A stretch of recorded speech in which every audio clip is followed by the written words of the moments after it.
All right, let's jump straight into this explainer. Today, we'll really decode some incredibly fascinating and honestly almost poetic insights from Oluyomi Oladavid.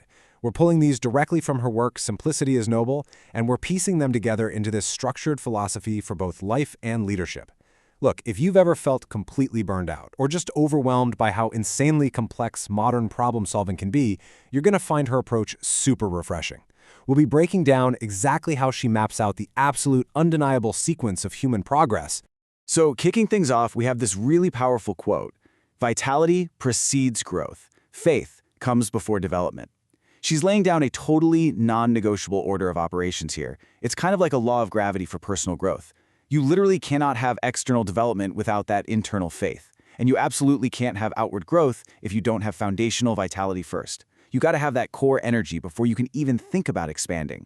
Now, before we really unpack the rest of her maxims, we should probably talk about who Oluyomi Oladavid actually is. She's a Nigerian thinker who absolutely loves people, and she is deeply, deeply concerned with global transformation. So she's not just sitting around speaking in abstract poetry. No, her whole aim is to generate real-world solutions, influence policy, and more than anything, just provide clarity in a really noisy world.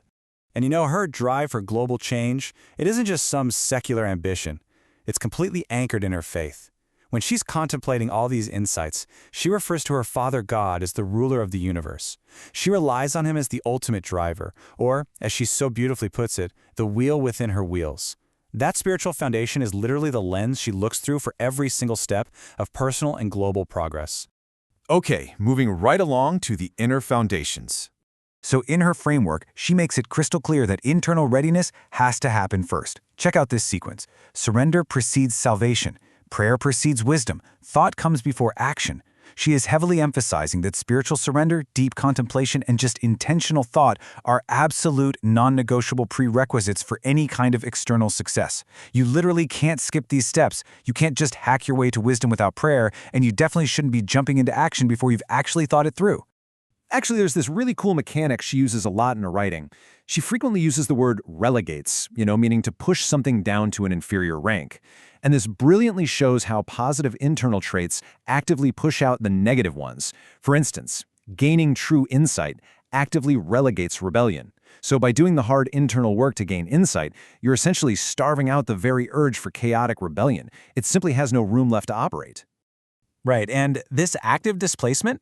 It totally applies across the board. Take patience versus doubt. When you practice true patience, she argues that it literally relegates doubt. Just the conscious, deliberate act of waiting with faith leaves absolutely zero room for doubt to survive in your mind. It's like the virtue acts as an immune system fighting off the vice. All right, shifting gears a bit from the internal mind and spirit, let's look at character and action.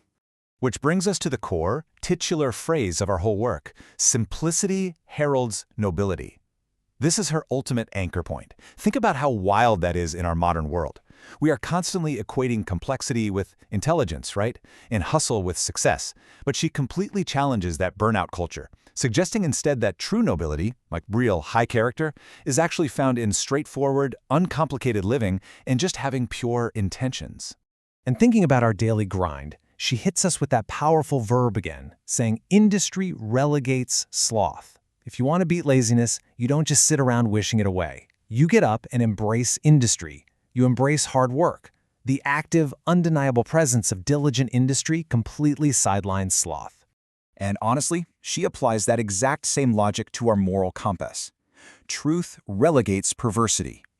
When you embed truth deep into your character by speaking it, acting on it, living and breathing it, you automatically relegate perversity and corruption. It's like turning on a light in a dark room. The light just pushes the dark right out. You don't even have to fight the perversity directly if you're entirely consumed by holding up the truth. Now, here's a kind of counterintuitive take on knowledge. We usually think of knowledge as something that breeds arrogance, right? But she states that knowledge relegates pride. She's framing true knowledge not as this thing that puffs up our ego, but as the exact tool that reveals just how much we actually don't know. Genuine knowledge is humbling. It actively pushes out that foolish pride. So mapping these prerequisites out to real-world results.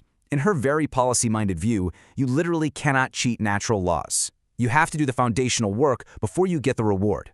Think about it. Planting leads to harvest. Preparation leads to promotion. Prudence leads to progress. You absolutely cannot demand a harvest if you haven't planted the seeds. And you can't expect a big promotion if you haven't done the preparation. It's just a brilliant, super pragmatic reminder about personal accountability.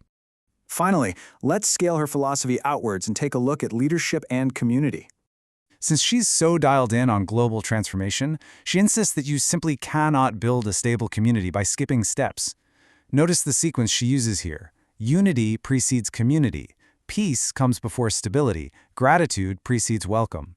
You can't just toss a bunch of people together in a room and call it a stable community, right? You have to foster unity first. You have to establish peace. Those are the absolute bedrock cornerstones of any civil society. And speaking directly to leaders, she points out a super common pitfall: ego. But genuine leadership naturally course-corrects this.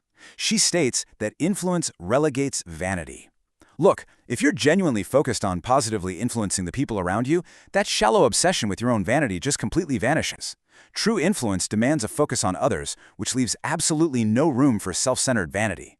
As someone who's literally in the room influencing strategy and policy briefs, she pragmatically notes the actual mechanics of power.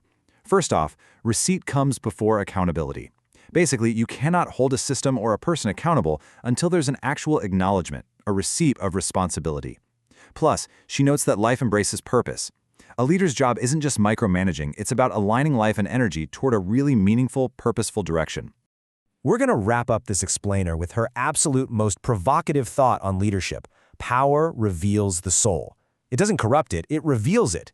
It's basically a giant magnifying glass for all those inner foundations and character traits we were just talking about. So I want to leave you with this question to really chew on. If power simply reveals what's already inside, what does your current level of influence say about your truest self? Think about that for a second. And remember, simplicity truly is noble.